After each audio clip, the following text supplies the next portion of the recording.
एक समय की बात है, एक सुंदर गांव में एक किसान रहता था जिसका नाम मोहन था।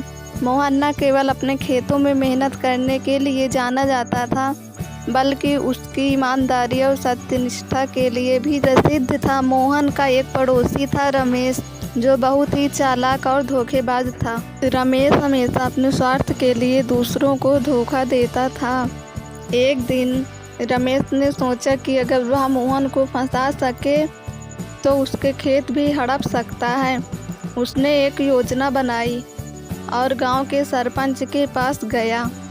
उसने सरपंच से कहा कि मोहन ने उसके खेत से सोना चुराया है।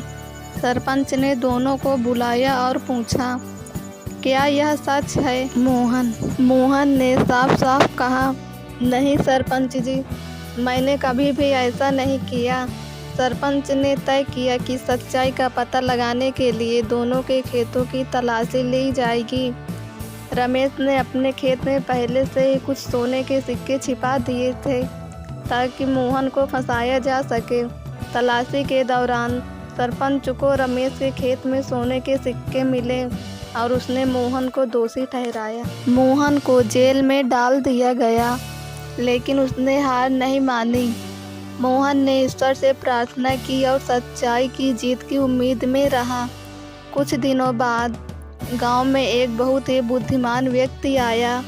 उसने गांव के लोगों से कहा कि वह सच्चाई और न्याय के बारे में बहुत कुछ जानता है और वह मोहन की सच्चाई का पता लगाने में मदद कर सकता है। उसने सरपंच से कहा, मुझे मोहन के खेतों की तलाशी लेने दीजिए। सरपंच ने सहमति दी और बुद्धिमान व्यक्ति ने मोहन के खेतों की गहराई से तलाशी ली। उसने पाया कि ज़मीन के नीचे एक पुराना बक्सा दबा हुआ था जिसमें बहुत सारे सोने के सिक्के थे।